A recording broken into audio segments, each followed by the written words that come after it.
Hello student, हम आज बात करते हैं क्लास 9th में कोशिका आकृति के बारे में। आपको पता है चैप्टर आपका चल रहा है जीवन की मौलिक इकाई के। उसके अंदर आज बात करेंगे कोशिका आकृति। हमने उससे पहले कोशिकाओं के बारे में जाना, कोशिका जानी, और प्रोकैरियोटिक कोशिकाएं, यूकैरियोटिक कोशिकाओं के बारे में भी हमने जाना। आज बात करते हैं कोशिका आकृति के बारे में। ठीक, कोशिका आकृति।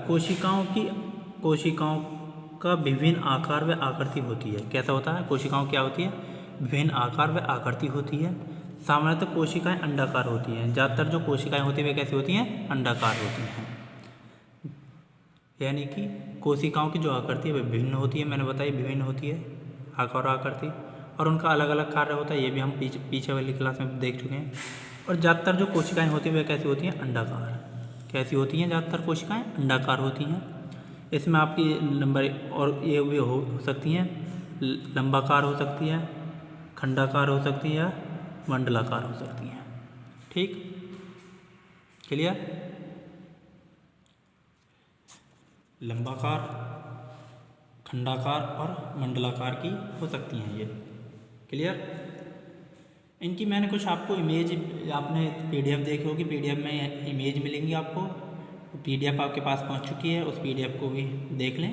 उसमें कोशिकाओं की आकृति है। कोशिकाओं की आकृति के अंदर उसमें मैंने इमेज दी हुई हैं कुछ, उन इमेजों को भी आप देख सकते हैं। ठीक, क्लियर? अब बात करते हैं कोशिका आकार की। किसकी बात करते हैं? कोशिका आकार की। कोशिका यानी कि विभिन्न जीवों की कोशिकाएं विभिन्न प्रकार की होती हैं। क्या होती हैं? विभिन्न प्रकार की होती हैं।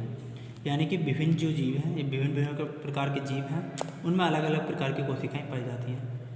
कुछ कोशिकाएं सूक्ष्मदर्शी होती हैं, यानी कि कुछ कोशिकाएं को किसके द्वारा सूक्ष्मदर्शी होती हैं, यानी कि सूक्ष्म, बहुत ही अनविजिबल, जिन्हें हम आसानी से नहीं देख सकते, यानी कि सूक्ष्म, यानी कि माइक्रोस्कोप की सहायता से ही देख सकते हैं। सूक्ष्मदर्शी की सहायता से उन्हें देख सकते हैं। क्लियर? जबकि कुछ कोशिकाएं नंगी आंखों से देखी जा सकती हैं। कुछ कोशिकाओं को हम खुली आंख, यानी कि इन्हीं जो नॉर्मल आई से हम वस्तुओं को देख पाते हैं, ऐसे ही देख सकते हैं। उनका जो आकार होता है, उनका क्या होता है? जो आकार होता है, जिन्हें हम आसानी से देख सकते हैं, उनका आकार 0.2 माइक्रोमीटर से 18 सेंटीमीटर तक होता है। कितना होता है? जिन्हें आसानी से देख सकते हैं, 0.2 माइक्रोमीटर से 18 सेंटीमीटर तक होता है। क्लियर? यानी कि जो कोशिकाओं का आकार, यानी कि विभिन्न प्रकार के जीव, विभिन्न प्रकार की कोशिकाएं होंगी उनके अंदर। क्लियर? और जो उनका जो कुछ कोशिकाएं ऐसी होंगी जो इतनी सूक्ष्म होंगी, जिन्हें आसानी से नहीं देखा जा सकता। यानी कि अब एक 1 पॉइंट इसमें देखते हैं। फर्स्ट पॉइंट आया है इसके अंदर, पहला बिंदु, एक बहुकोशिकीय का आकार सामान्यतः कितना होता है? 20 से 30 मिलीमीटर का होता है। यानी कि जो एक कोशिकीय है, यानी बहुकोशिकीय का जो आकार होता है वह कितना नॉर्मली पाया जाएगा? वह आपका 20 से 30 मिलीमीटर का होगा। ठीक, नंबर 2 पॉइंट बात करते हैं। सबसे बड़ी कोशिका यानी कि ऑस्ट्रिच, यानी कि शतुरमुर्ग का अंडा जो होता है उसकी होती है। यानी कि सबसे बड़ी जो कोशिका किसकी होगी? शतुरमुर्ग। कहीं ऑस्ट्रिच भी लिखा आएगा, क्योंकि उसे इंग्लिश में ऑस्ट्रिच बोलते हैं, तो ऑस्ट्रिच ही लिख देते हैं। तो ऑस्ट्रिच का मतलब होता है शतुरमुर्ग का जो अंडा होगा उसकी जो कोशिका होगी वह सबसे बड़ी होगी। इसका जो आकार होगा वह 15 सेंटीमीटर लंबा व 8 सेंटीमीटर कितना होगा? चौड़ा होगा। क्लियर? नेक्स्ट पॉइंट है, सबसे छोटी कोशिका माइकोप्लाज्मा की होती है। सबसे छोटी कोशिका किसकी होती है? माइकोप्लाज्मा की, जो 0.1 सेंटीमीटर से 0.5 माइक्रोमीटर तक होती है। 0.1 से 0.5 माइक्रोमीटर तक की होती है माइकोप्लाज्मा की। ठीक, यानी कि कोशिका के भाग। अब बात करते हैं कोशिका के भाग क्या हैं, किन किन से मिलकर ये बनी हुई है।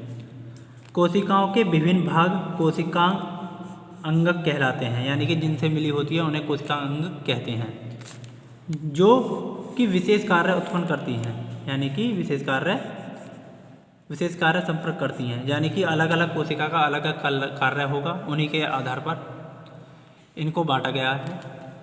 कोशिकाओं के 3 मुख्य भाग होते हैं। कितने होते हैं? कोशिका के 3 मुख्य भाग होते हैं। नंबर 1 इसमें आता है प्लाज्मा झिल्ली। प्लाज्मा झिल्ली को ही कोशिका झिल्ली भी कहा जाता है। जो आपकी प्लाज्मा झिल्ली है उसे क्या कहा जाएगा? कोशिका झिल्ली। एक इसके अंदर क्या होता है? केंद्रक होता है। क्या होता है? केंद्रक। और होता है कोशिका द्रव। आपने देखा होगा कि ये होता सेल। क्या होता है? सेल, यानी कोशिका। जो इसका ये सेंटर है ये इसका होगा क्या? केंद्रक। क्या कहलाएगा ये? केंद्रक। ये बाहर बाहर जो बाउंड्री है इसे बोलते हैं कोशिका झिल्ली। इस वाली को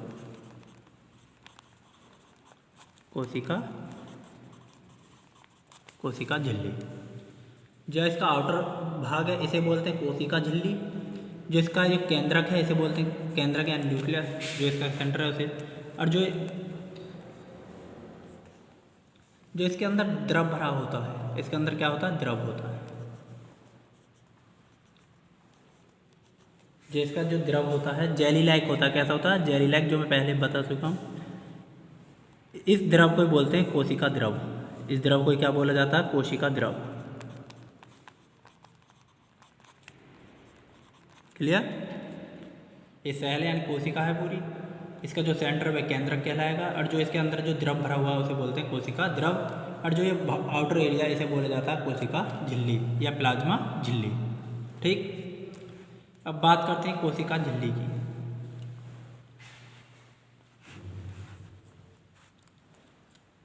कोशिका झिल्ली को क्या बोला जाता है? प्लाज्मा झिल्ली भी कहते हैं। कोशिका झिल्ली को नंबर 1 पॉइंट क्या है? कोशिका झिल्ली को ही प्लाज्मा झिल्ली कहा जाता है। प्लाज्मा झिल्ली कहा जाता है। प्रत्येक कोशिका क्या होगी? प्रत्येक कोशिका को दूसरी कोशिका के कोशिकीय द्रव से अलग करता है। यानी कि प्रत्येक कोशिका जो दूसरी कोशिका को या उसके जो कोशिकीय द्रव है उससे क्या करता है? अलग कर रखता है। ठीक, थर्ड पॉइंट है यह जंतु कोशिका व पादप कोशिका दोनों में पाई जाती है। यानी कि जो कोशिका झिल्ली है ये आपकी जंतु कोशिका में भी और पादप कोशिका में दोनों के अंदर ही पाई जाएगी। ठीक, यह प्रोटीन और लिपिड की बनी होती है। यानी कि जो कोशिका झिल्ली है किसमें क्या किससे मिलकर बनी होती है? प्रोटीन और लिपिड से मिलकर बनी होती है। क्लियर? यानी कि यह दोनों में पाई जाएगी, पादप में भी और जंतु में भी। और यह किसकी? प्रोटीन और लिपिड की बनी होती है। क्लियर यहाँ तक? अब नेक्स्ट पॉइंट की हम बात करते हैं। यह जंतु कोशिकाओं में सबसे बाहरी झिल्ली, यानी कि जो जंतु कोशिकाएं हैं उनमें क्या होती है? सबसे बाहरी झिल्ली। वह पादप कोशिकाओं में से कोशिका भित्ति के नीचे पाई जाती है। पादप कोशिका में कहाँ पाई जाएगी? कोशिका भित्ति जो है उसके नीचे पाई जाएगी। और जो जंतु कोशिका होगी उसमें सबसे बाहरी झिल्ली यही होगी। उसमें क्या होगी? ये बाहरी झिल्ली, और इसमें क्या होगी? कोशिका भित्ति के नीचे पाई जाएगी जो पादप कोशिकाएं होंगी हमारी। नेक्स्ट पॉइंट है यह लचीली होती है। कैसी होती है? लचीली होती है। जो मोड़ी तोड़ी व द्वारा जुड़ सकती है। इसे मोड़ा भी जा सकता है, तोड़ा भी जा सकता है, और इसे फिर दोबारा से जोड़ा भी आसानी से जा सकता है क्योंकि यह इतनी लचीली होती है। क्लियर? ये आपके इसके पॉइंट है। आपको मैंने PDF दी है, उसमें कुछ 1-2 पॉइंट और एक्स्ट्रा हैं। यदि और एक्स्ट्रा थोड़ा पढ़ना तो उस PDF को भी एक फेरा पढ़ लें, जिससे और ये पॉइंट आपके क्लियर हो जाए। एक फेरा आप वीडियो को देखें, फिर उस PDF को एक फेरा पढ़ लें, फिर जब भी समझ में आए तो एक फेरा वीडियो को और देख लें। ठीक, okay, thank you. Next point पर बात करेंगे कल।